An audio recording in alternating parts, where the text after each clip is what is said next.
Hello, good morning. My name is Yolana Rasida. In this session, we will learn about simple present tense and simple past tense. This topic is part of the English lesson plan for grade 10 students. The objective of this lesson is for you to understand the differences between the simple present tense and simple past tense. By the end of this lesson, you are expected to be able to the first identify the form and function of each tense. The second is use both tenses correctly in sentence, and the last explain when to use each tense in the proper context. To achieve this, we will use the discovery learning method. You will work in group to analyze example of sentence in both tenses and discuss how they are used. This way, you will learn more actively and meaningfully. For the assessment, you will be asked to the first identify whether a sentence uses the simple present or simple past tense. The second, change sentences from simple present tense to simple past tense and vice versa.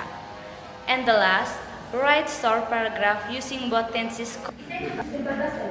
Simple past merupakan tenses yang menyatakan suatu di masa lalu atau yang sudah berlalu. Simple present tadi suatu kejadian yang apa tadi Yang menyatakan fakta atau ilmiah atau peristiwa. Ya, itu simple present. Past tense tadi suatu kejadian yang sudah terjadi di masa lampau. Misalkan kemarin kalian bolos, berarti itu masuk dalam simple past tense. Itu simple past tense. Kalau kemarin kejadian yang sudah terjadi kemarin, matahari itu terbitnya di timur, betul atau salah? Betul. Berarti itu simple present. Terus kalau simple past tense itu fungsinya untuk menyaring suatu pengalaman yang sudah pernah terjadi, mencerita ulang. Untuk mencerita ulang, kita punya pengalaman yang sudah pernah terjadi. Contohnya kalau pengalaman liburan. Terus structure tense. Untuk membuat kalimat dari simple present dengan past tense, kita itu harus tahu dia punya strukturnya. Struktur atau sering kita sebut dengan rumus. Ini dia ada afirmatif. Kalau afirmatif itu yang pertama ada subjek, terus verb.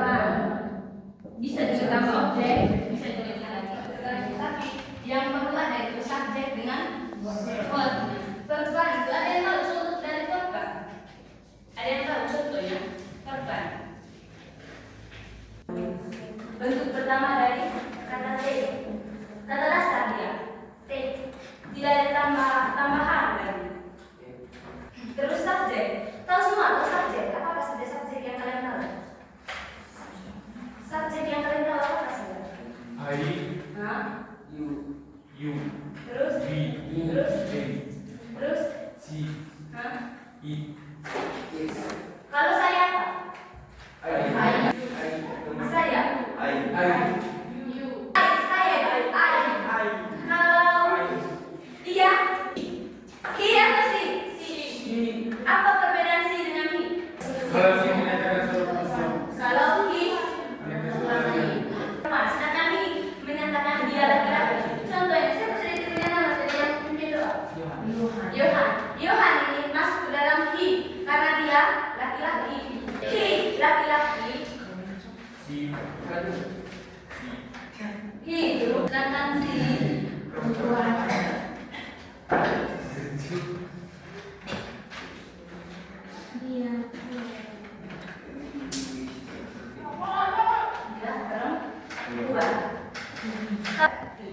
Contohnya, si tadi kan perempuan, terus he laki-laki. Siapa itu punya nama tadi?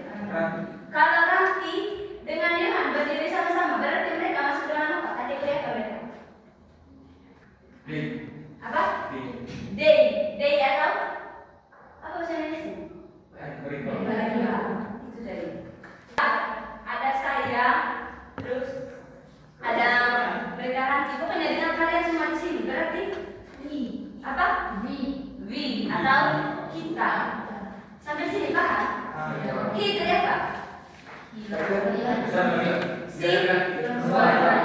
punya apa namanya, tidak punya rumus tadi untuk buat kalimat dalam bentuk simple present. Berarti kita menggunakan rumus subject plus subjeknya itu pelaku, sedangkan verban ini apa sudah tindakan yang mereka lakukan itu. Terus ini dia punya afirmatif betul, ini afirmatifnya dalam bentuk positifnya ini. Kalau dalam bentuk negatifnya ada yang tahu? Kalau dalam bentuk negatif ada yang tahu?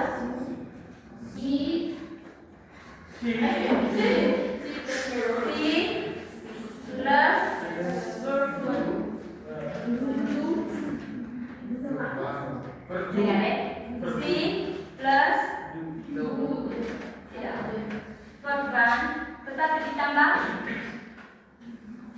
not plus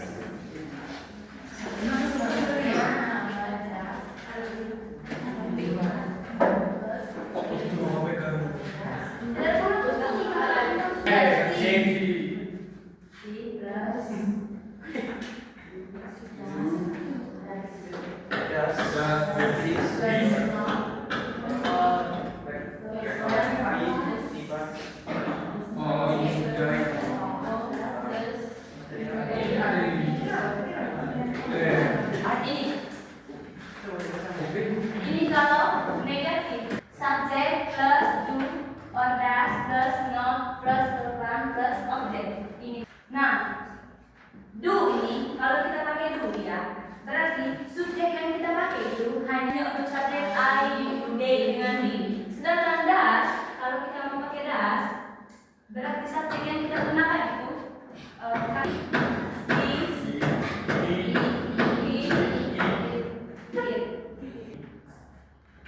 terus dan kata kerjanya, untuk kata kerjanya Pak, kalau subjeknya menggunakan si dan pakai das, berarti kata kerjanya kembali ke bentuk pertama kata kerjanya. Contohnya Kak, contoh kalimatnya does not go to school. Ini sudah untuk kata kerjanya memang di simpan present tadi kan menggunakan kata kerja apa ya, atau menggunakan kata kerja bentuk pertama, berarti tidak perlu berubah. Ini sudah yang berubah di simpan present itu hanya do dengan does. Terus kalau kan tidak punya subjek, kalau subjeknya menggunakan I, berarti kalau subjeknya menggunakan I. Coba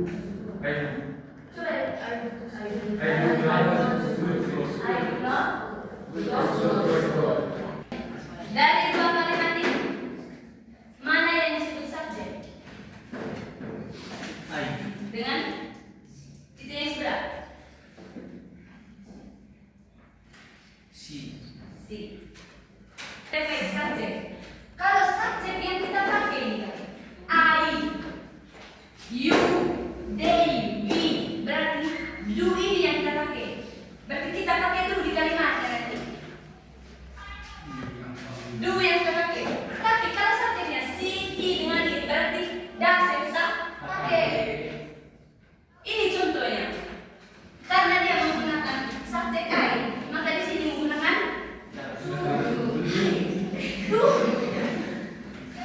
Berarti kita menggunakan do. I do not go to school.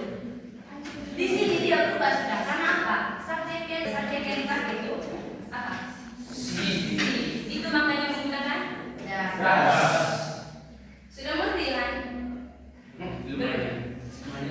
Oke, rumus yang kita pakai. Lihat, makanya dari sini daripada saya tanya sudah kira-kira mungkin. Ini kalimat apa tadi? Afirmatif. Ada yang tahu?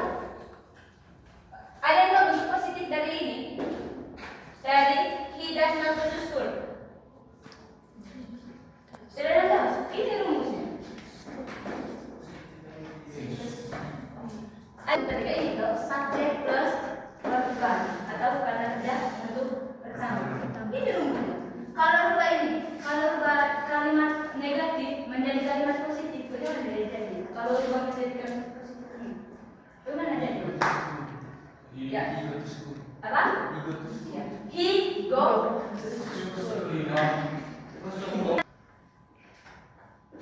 Berarti ditambah s jadi ya. It's. Ada yang tahu? Kalau go-nya subjeknya itu si, subjeknya masih, terus g, kata kerjanya itu read. Berarti bagaimana jadi? Coba ditulis. Apa? Apa? Reading. Reading. Tidak. Dengar refleks. Simple present tense itu, simple present tense itu, kata kerjanya harus ditambah es atau dan s. Kalau bukan s, ya s. Kalau bukan es, ya s. S. Tapi tergantung subjeknya. Kalau subjeknya menggunakan si, he, it, berarti kata kerjanya harus ditambah s atau es. Berarti ini bagaimana? Ada yang tahu? Tahu? Apa?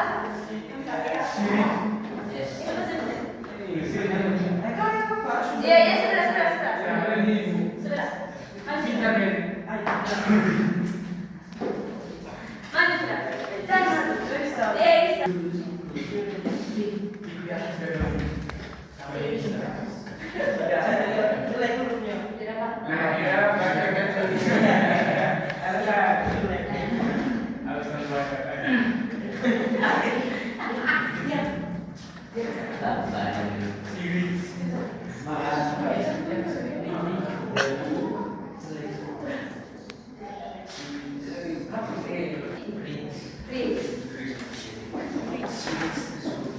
Yang baik-baik ya.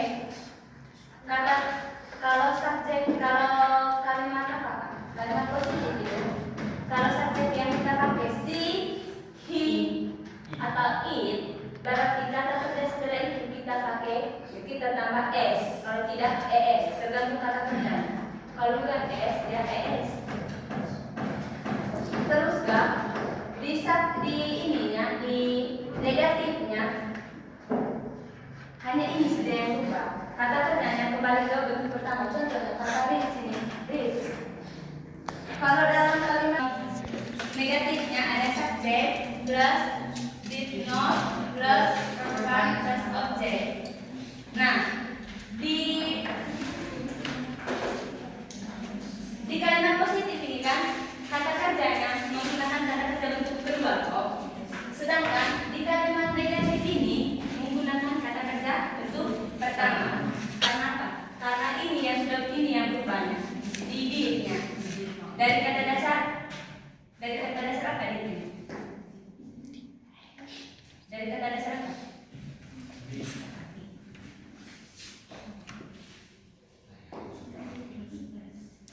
Dari kata dasar Do. Dari kata dasar did. Kan di simple present tense-nya tadi pakai do dong. Sedangkan di past tense-nya menggunakan did. Karena ini kata kerja bentuk kedua. Jangan lupa tambah not ya, karena kalimat negatif. Terus kata kerjanya dari kata kerja bentuk kedua berubah menjadi kata kerja bentuk pertama karena sudah berubah di sini dia. Terus untuk kalimat ya, untuk rumus buat kalimat apa ya? Kalimat tanyanya itu dari did pertama, did plus verb plus objek.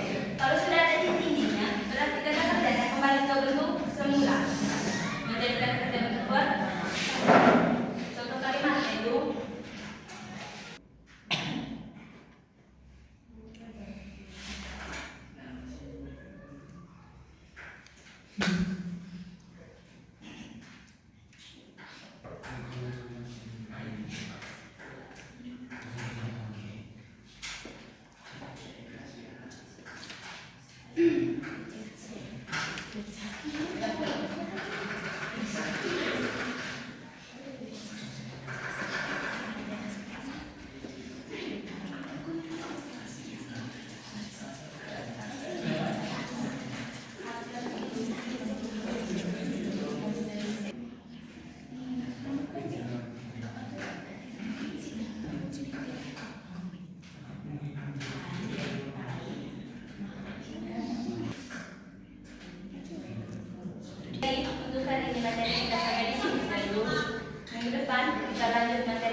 Ay,